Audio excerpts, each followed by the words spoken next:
Same chip, same software, same health sensors. Yet one of these watches costs $320 more than the other. That's not an upgrade price, that's almost a second watch.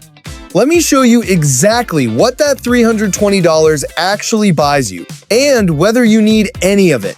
We'll follow the money piece by piece, no marketing talk, and by the end, you'll know precisely which watch is yours. Step 1. What's actually the same between these two? Before we chase a single dollar, we have to start with the part almost every comparison video buries at the bottom. Because the honest way to judge a $320 gap is to first see everything that Gap does not buy you. And on these two watches, that list is long. Real quick before we dig in, if this kind of straight, no-hype breakdown is what you came for, hit subscribe. It genuinely helps a small channel like this one keep going. Alright, let's line them up. Both the Ultra 2 and the Watch 9 run the exact same processor, the Snapdragon Wear Elite from Qualcomm. That means the same speed, the same responsiveness, the same everything when you open an app or ask the assistant a question. Pay double and the watch is not one bit faster, and that surprises a lot of people. Both run the identical software too, the same One UI watch build, the same features, the same Gemini voice assistant, the same interface top to bottom. And here's the one that matters most to most of you. The health sensors are the same.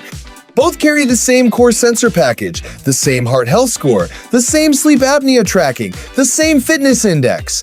So if you're buying a smartwatch mainly to track your heart, your sleep, your workouts, the $200 cheaper watch gives you the identical data from the identical hardware. Quick gut check before we go further. Be honest about how you actually used your last watch or fitness tracker. If it mostly lived on your wrist, counting steps and buzzing with texts, that tells you almost everything about which of these two is right for you. Let that sink in for a second, because it reframes the entire decision. And think about what identical health sensors really means in practice. The reading you get after a run, the sleep score you wake up to, the heart rate zones during a workout, all of it comes from the same hardware doing the same math on both watches. There's no secret premium accuracy hiding in the pricier one, no locked medical feature, nothing. Samsung genuinely gave the cheaper watch the exact same health engine, and that's the single most important fact in this entire comparison. It's genuinely rare for a company to put its top sensor package in the cheaper model, and Samsung did exactly that here, which quietly makes the Watch 9 one of the best value smartwatches in its whole lineup. Most people buy a smartwatch primarily for health and fitness, which means for most people, the $200 cheaper watch does the main job just as well. The extra money is not making you healthier, not making the watch smarter, and not making it faster. So what on earth are you paying for? That's the whole point of this video, and I'll walk you through every piece of it. But stick around to the very end because there's a catch hidden in the Ultra 2's headline feature, the one Samsung puts front and center, that quietly costs you even more money every single month. Almost nobody is talking about it, and it might change your mind completely. So keep that in the back of your head. Because now that we know what the money doesn't buy, let's follow exactly where it does go, starting with the thing you'll feel first. Step 2, the first place your money goes, the battery. Here's the first real thing that extra cash buys, and it's the one you'd feel every single day. The Watch 9 carries a battery rated for around 40 hours, so in normal use, you're charging it roughly every other day or daily if you track sleep. The Ultra 2 packs a massive 800 mAh battery, and in real-world use, people are seeing something closer to 100 hours depending on settings. That's not a small bump, that's a different relationship with the watch entirely. With the Watch 9, you think about charging as part of your routine. With the Ultra 2, you can genuinely forget the charger exists for days at a time. So ask yourself honestly, is charging your watch actually a problem in your life right now? For a lot of people, the answer is no. They charge it in the shower or at their desk and never think twice.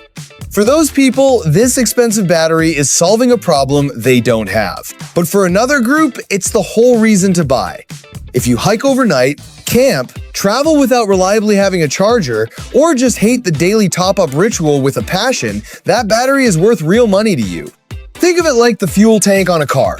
Most people never need the extra range, but the person who drives across the country lives and dies by it. Let me put that battery gap in real terms you can picture. On the Watch 9, a long weekend away means the charger goes in the bag, no question. On the Ultra 2, you can leave Friday and come back Monday and never once hunt for an outlet.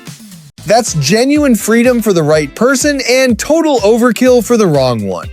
And here's a subtle point people miss. A bigger battery also ages more gracefully because it goes through fewer full charge cycles over the years to deliver the same daily use.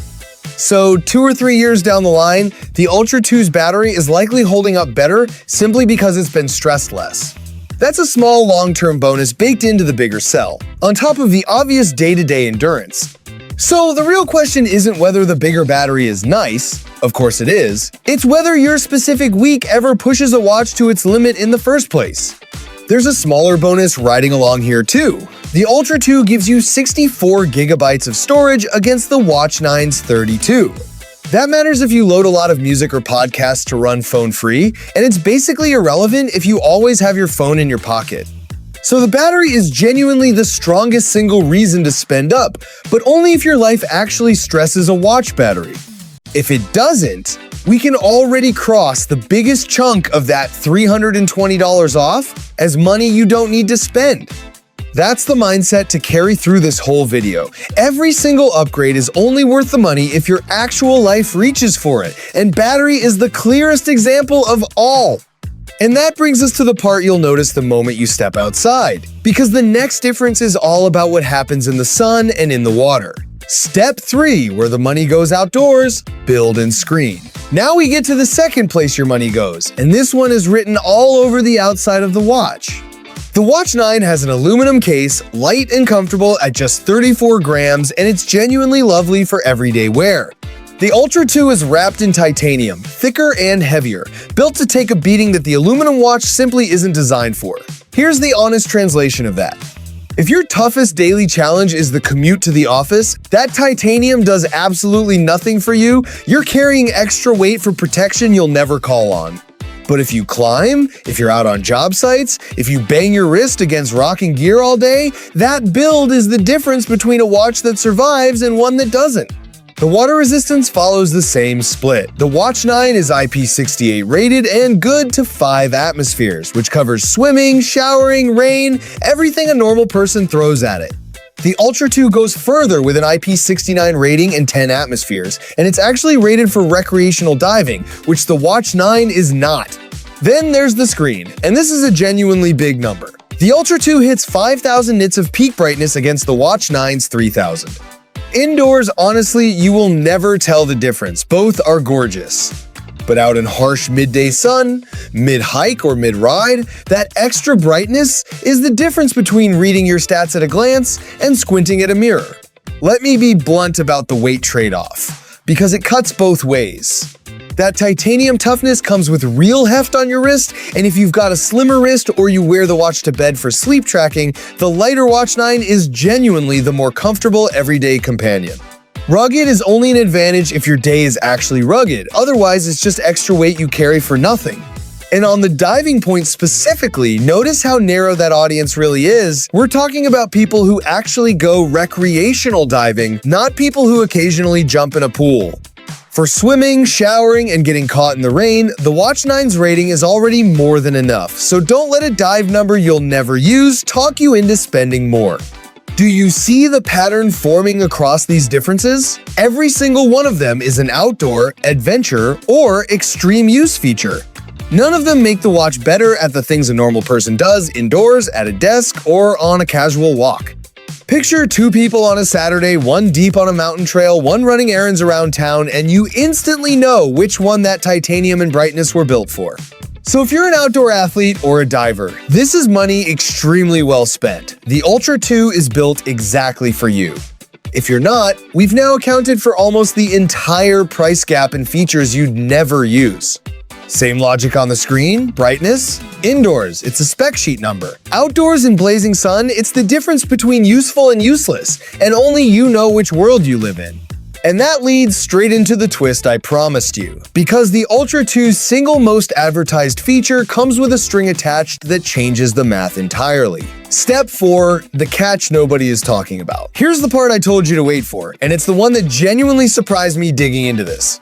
Samsung markets the Ultra too hard on its diving capability. The titanium build, the 10 ATM rating, the partnership with Maris, a serious name in dive gear. It sounds like you're buying a full dive computer on your wrist, and that framing is a big part of justifying the price. But here's the catch. The full dive computer functionality isn't just built in and ready to go. It runs through a paid Maris subscription, and the full scuba access costs around $8 a month or $60 a year on top of the watch. And it isn't even shipping at launch, it comes later. So the single feature that most dramatically separates the Ultra 2 from the Watch 9, the one that screams premium, is partly locked behind a recurring fee you keep paying for as long as you want it. Think about what that means for the math. You're already paying $320 more upfront, and then the headline feature asks for $60 a year after that. For a serious diver? Fine, that's a tool cost and it's worth it. But for the person who saw diving in the ad and thought, that's cool, maybe I'll try it someday, that someday now has a price tag attached. This is exactly the kind of detail that never makes it into a launch day hype video, and it's exactly the kind of thing you deserve to know before you spend. Because it turns the Ultra 2's flashiest selling point into something far narrower than it first appears. And let me widen this out a little, because it's a pattern worth recognizing whenever you shop for premium tech. Companies love to headline a flagship feature that sounds transformative, and then quietly gate the full version behind hardware you have to be or a subscription you have to pay. It's not a scam, the capability is real, but the framing makes it feel more included than it actually is. The honest question to ask yourself is always the same. Would I genuinely use this enough to justify both the upfront cost and the ongoing one? For the vast majority of buyers eyeing the Ultra 2, the honest answer on diving specifically is no. And once you take that feature off the table, the case for the extra money gets a lot thinner. Honestly, once you factor the subscription in, the flashiest reason to buy the Ultra 2 starts looking a lot more like a reason for a very specific few. So when you're weighing that price gap, don't just weigh the watch, weigh the subscription behind its biggest feature too. And to be crystal clear, this isn't me knocking the Ultra 2. It's a superb piece of hardware. It's me making sure you're paying for capability you'll use rather than an image you liked. And with that on the table, we've now followed every single dollar, which means it's finally time for the straight recommendation. Step 5, your call, the honest bottom line. Here we are, everything's on the table, and now you can make this decision with clear eyes. Let's total up where that $320 actually went. Not into the chip, not into the software, not into the health features, all of those are identical. It went into a much bigger battery, a rugged titanium build, a brighter screen, more storage, and dive tools that partly sit behind a subscription. Every one of those is an outdoor, adventure, or extreme use upgrade. So here's my honest recommendation. Split by who you actually are. If you're a regular person who wants a premium smartwatch for daily life, notifications, workouts, sleep, heart tracking, buy the Watch 9 and don't look back. You get the identical brain, the identical health data, and you keep $320 for literally anything else. If you're an outdoor athlete, a hiker, a climber, someone who's genuinely out in the elements, or a recreational diver, the Ultra 2 is built for you, and the money makes complete sense. It's a tool, not a toy.